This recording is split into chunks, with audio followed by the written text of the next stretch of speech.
that genderization of these elections did not happen the way they happen, like the gendered voting pattern actually that happened during the presidential elections did not occur during this time. I just wanted to ask, were there any, like the at the time of presidential elections, there were outward overtures made in order to, present a divide between genders, like the us versus them for women that had happened during the presidential elections. Did that happen in these elections as well? Were gender policies were anywhere? Were they like a discussion point for these parties? And could you just shed a light on that?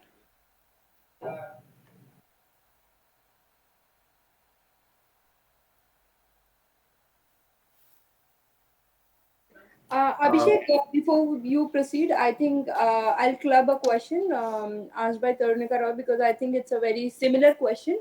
So she has asked, while you have rightly provided the assessment of the elections, she wanted to ask if PPP's defeat could somehow be linked to his anti-feminist stance.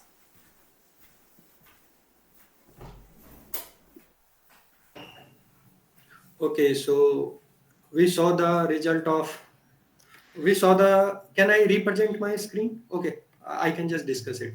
So we saw how uh, from the survey from the Gallup, we saw how the both male and female voter this time voted for PPP, sorry, DPP.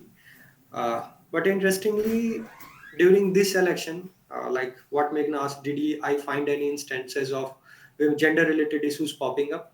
No. So overall, I was going through several articles and I even went to the through the campaigns. I didn't see gender issues popping up much. Besides, we see a trace backing of the President Yoon. So when he came to power, he announced that he will abolish the gender ministry, but that has not become the reality. So somehow he realized that his anti-feminist stance has some impact on his approval ratings, and a dip down in his approval rating uh, did not force, or what you can say, did not allow them to incorporate or dissatisfy a pool of voter, that is women. So during this election, the feminist thing or general related issues didn't come up much. So we don't have much to say on that.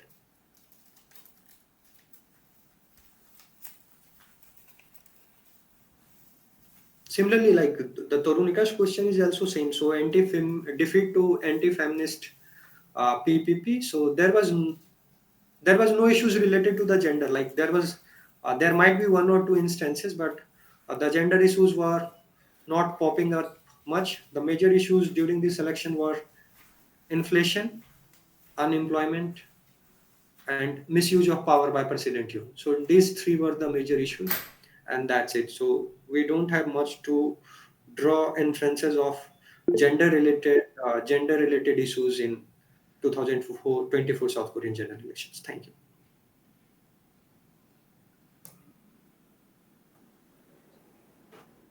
Abhishek, I have a question. Yeah, yeah, Can yeah. you hear me? Yeah. Yes. So, what is your opinion about rebuilding Korea Party's emergence? Do you think they can become a strong contender in the future elections? So here one thing, like that's what I was discussing in my last slide, that this cannot be termed as a semi-final for presidential election. Just Not only presidential election, but in the future national election, national assemblies election as so well. in South Korea there is an interesting phenomenon. There is no party that conti- there is no party that continues for long. So South Korean party, most of the time, these progressive and conservative parties come together. They form an alliance. So there is a possibility that this rebuilding Korea party may get aligned, or more progressive leader may join rebuilding Korea party. The South Korea doesn't have continuity of political parties. They have the continuity of political ideologies. So the parties keep on deforming, reforming. So there is obviously there can be a possibility of this rebuilding Korea party.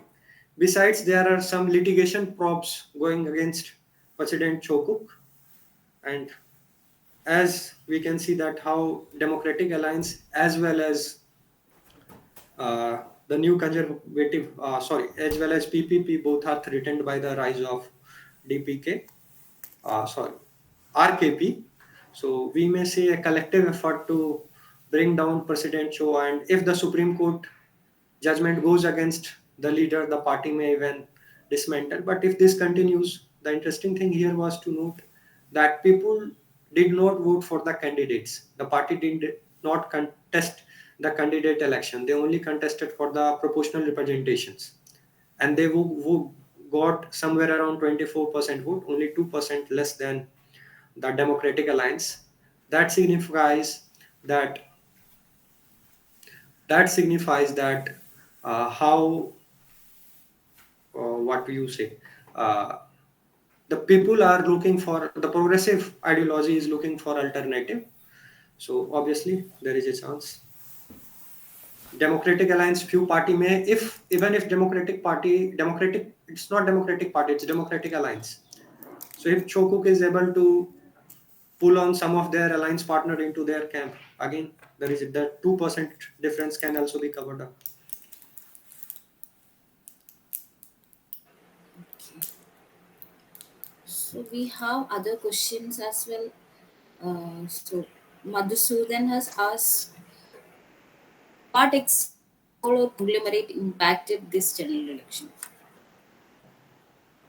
This is one of the significant point raised by him, but interestingly, the conglomerates doesn't play major role in general elections. They have more to do with the presidential election, and significantly during these elections, uh, it was already predicted. So conglomerate didn't made any effort to what you say break their relation with any of the parties. It was already clear that President Yoon is going to be in power for next 3 years. The opinion poll survey, everything has already predicted that Democratic Alliance is going to win the National Assembly. So the conglomerates needed favor from them, and they didn't engage much in this election.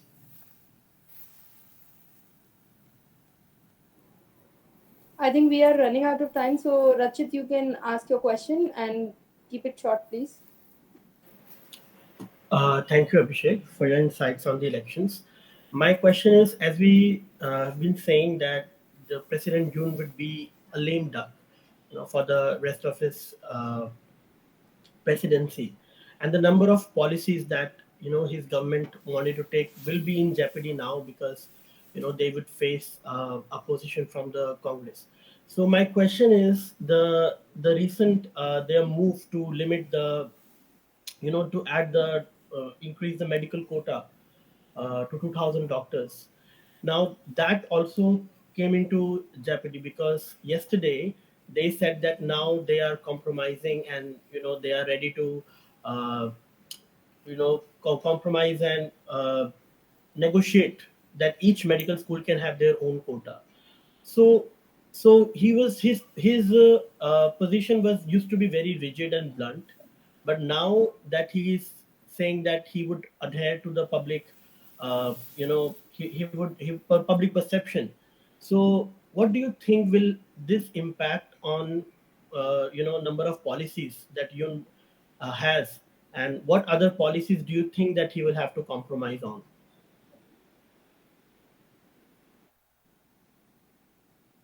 So most of the scholars has largely predicted on. Wait, here I have a list.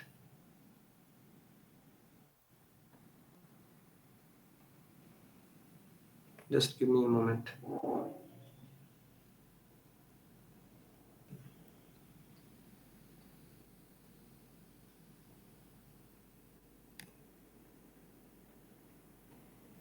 Okay, so like two major policies that were being discussed during the election. One was this doctors' strike. that has impacted. Though Gallup survey didn't show much how this has impacted the electoral outcome, but significantly the scholars and academicians were discussing, and the recent incident that you sought was again significant for how the UN will track down on this his policy related to the increasing number of seats. And there also he has not completely chosen intention to withdrawing his legislation. He is open for negotiations. So there might be like earlier he has proposed to increase the seats by 3,000 or something. This may be trickled down to somewhere 1,500 or something.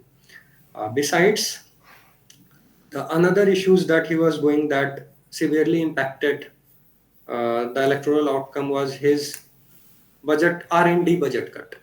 So for the first time in South Korean history, how much? So a government had decided to cut the budget by 15%. That sparked concern from South Korea's technological and scientific competitiveness, with the research community fearing the cuts would diminish the country's global standing in technology. And this has also been like this R&D budget cut has impacted other policies of South Korea, the job market of South Korea. So obviously here we can see President Yoon going tracking down from his R&D budget cut approach. Besides, on the issues of foreign policy where he has been vocal, I think he will continue to be vocal on the foreign policy issues because most of these things related to foreign policy is in the ambit of presidential administration. But obviously, he will have to look into the other issues, or may have to come up with certain policies to deal with cost of living crisis and what we say uh, unemployment.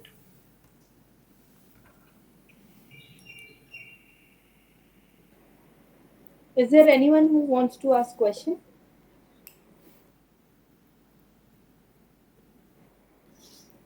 I think I can ask a question. Abhishek, since we talked about that, obviously he lost the, his party lost the election, President Yoon Suk Yeol's. So I just wanted to ask a very short question: that how is it going to significantly impact his foreign policy? Like, can we see some kind of change given the trilateral cooperation which was being held between Korea, Japan, and US? So, in any kind of can we expect any kind of change in any part of his like foreign policy? Thank you. Okay, so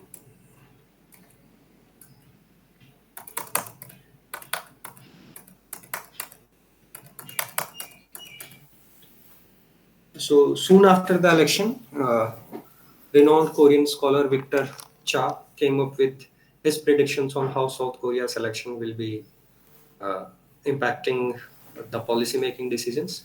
And in the similar case, he has also taken up a small extract on the foreign policy, where he says that the South Korean foreign policy will probably not much. So his wordings are probably not much. South Korea's foreign policy is likely to stay on its current course because Yoon's foreign policy is based on populism since the beginning. So he used the term populism because we have seen that how during his election campaign he was going all against China, and there has not been any strong, but there has not been any strong policy initiative. He has was also going about vocal about joining Quad, but again there is no any discussion whether South Korea will join or Quad. So most of this policy, foreign policy rhetoric was based on populism and not on concrete policy making. First, besides, since the beginning of his presidency, strong opposition from the DP in the legislative body and relatively low approval rating have not deterred Yoon from reversing the previous government's policy. So this is not the first time. The National Assembly was already in control of progressives. Besides that, he was pushing like on other issues. He had been ready to compromise. For instance, he got 29% of the policies approved by the National Assembly from the same National Assembly. But on the issues of foreign policy has always been mostly been uncompromising, and he has not means like he continued proposing new advice for his foreign policy. Yoon has also followed his campaign pledge to strengthen the US South Korean alliance and take a strong stance on North Korea's provocation, and has also shown that South Korea and the United States are in tight alignment over the regional strategies. So again, whichever conservative president is in power, they are most likely to express that they will be more closely associated with the United States. So that again don't have any outcome from the result of national result of 2004 National Assembly. Uh, but we can expect the opposition party to turn up the volume on the criticism of Yoon's foreign policy as impractical. Notably, Democratic Party leader Lee Jae-myung has advocated neutrality in issues concerning the Taiwan Strait and Ukraine during the recent elections. So he has asked South Korean president to pursue the neutrality in Taiwan Strait and Ukraine. And the moment President Yoon goes for the neutrality in Taiwan and Ukraine, he will be dissatisfying his own core voter, that is conservatives. And the core voter has continued to vote for the uh, People Power Party even during this general election. So I don't think that they will take a battle against their own people. This instance sharply contrasts with Yoon's approach, which had sought to enhance South Korea's global profile through enhanced support for Ukraine, hosting the Summit for Democracy, and promoting the value-based diplomacy. So this is flagship ideas. So here we cannot see any departure, and obviously with the new assembly, a strategic division is likely to deeply deepen. So we may say the General Assembly leader Lee would continue to criticize President Yoon, but we will not find any notable change in the foreign policy of President Yoon. Thank you.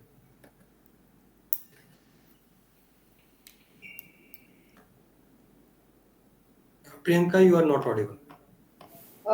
Thank you, Abhishek. And I think we can conclude the session. So, once again, I'd like to thank you, Abhishek, for the session. And thank you, everyone, for joining us to the KRC Research Series.